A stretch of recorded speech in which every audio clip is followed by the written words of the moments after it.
don't want people to see behind our barriers. We do things because we don't want people to penetrate our barriers. Well, let's go to the Bible really quickly. How many of you have your Bibles tonight? Let's turn to Jeremiah chapter 1, verse 5.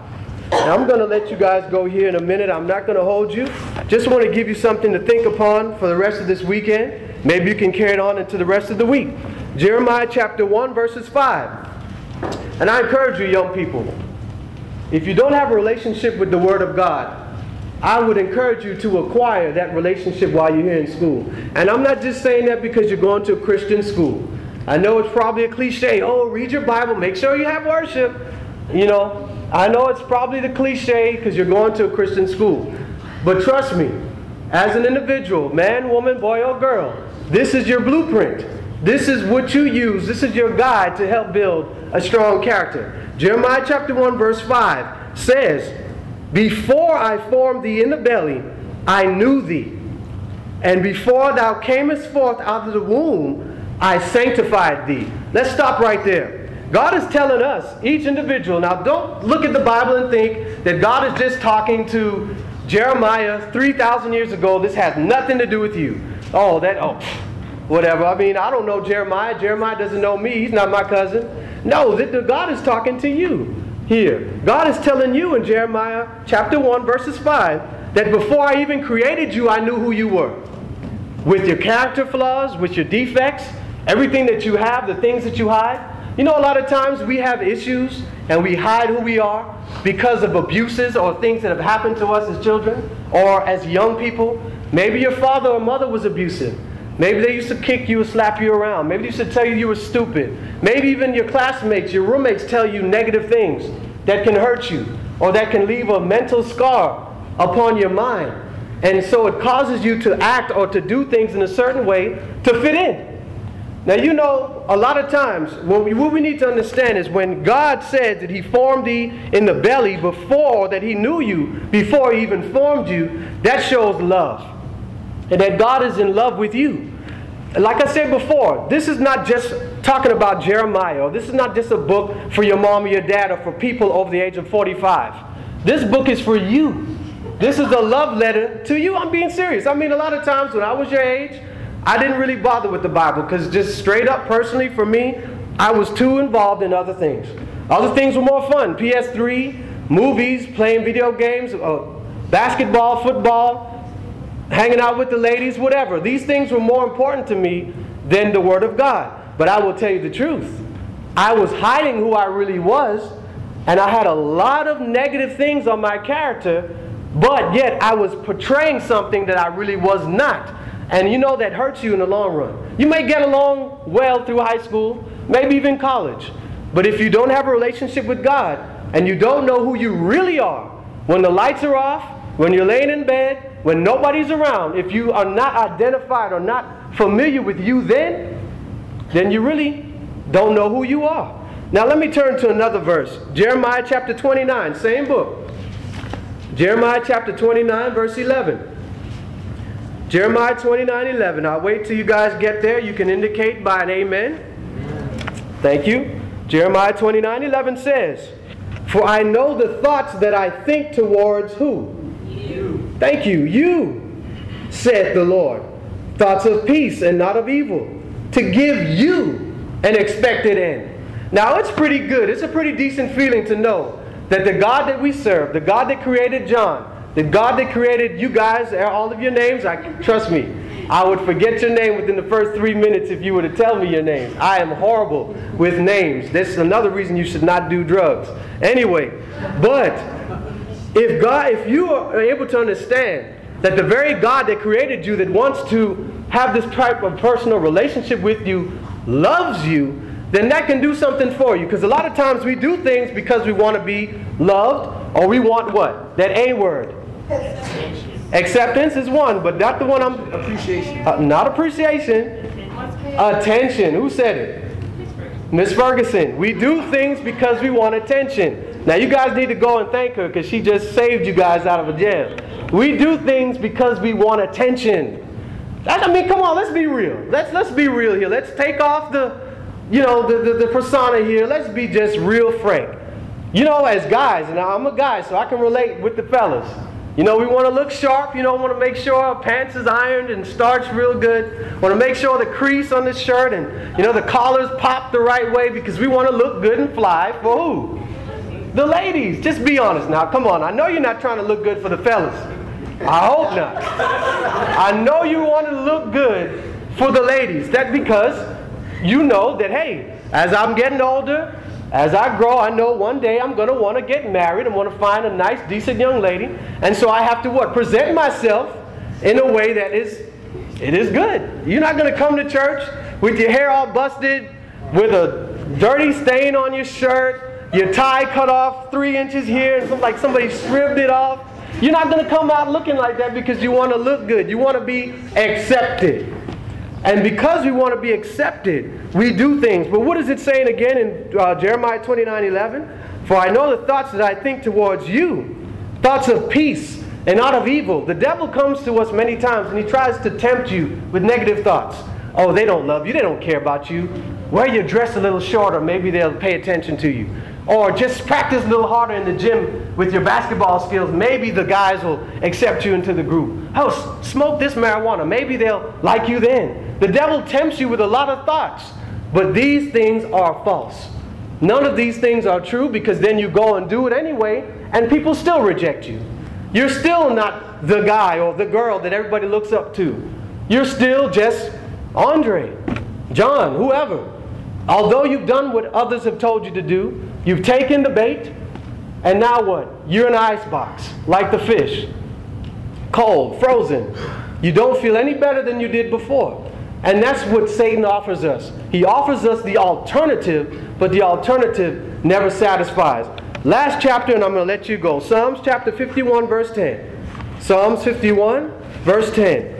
Now, what do? We know that our characters are marred. We know that our characters are dirty. We know that there's something wrong. We know that we need to do something. We know that there is a dark hole within us. And all of us have this, whether we want to admit it or not. There's an issue here. What do? Psalms chapter 51, Psalms 51, verse 10 reads,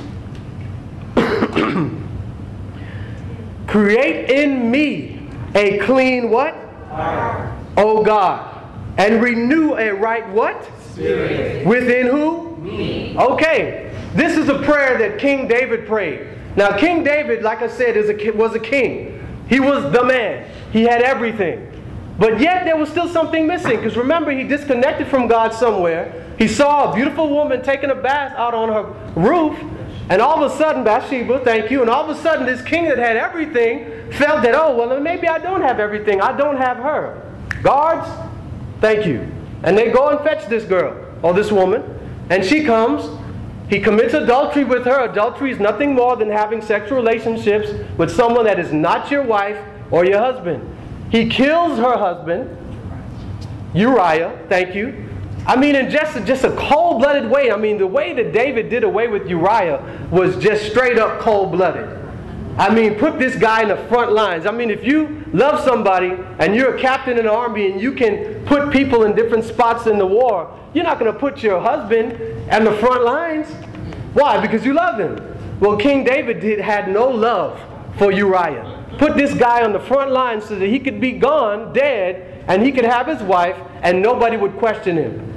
This is what David did right before he prayed this prayer in Psalms 51 verse 10, which says, Create in me a clean heart and renew a right spirit within me. This is the type of prayer that we need to pray as young people. God, I know my character is messed up. I don't love you, straight up. I don't read my Bible. I don't spend time in prayer. All I want to do is hang out. I just want to do this, X, Y, Z. No matter what it is, you know what it is. I don't know you. You know yourselves. You need to be honest with God and say, God, I really don't want to spend time with you. My heart is cold. It's ugly. It's marred. Just like King David's was. Really, the only thing keeping us away from killing someone is the law. Because when we get mad at somebody, we say, oh, I just wish I could. Don't we do that sometimes?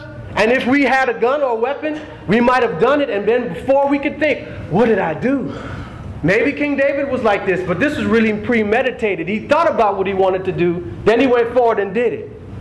We need to ask the Lord to cleanse us.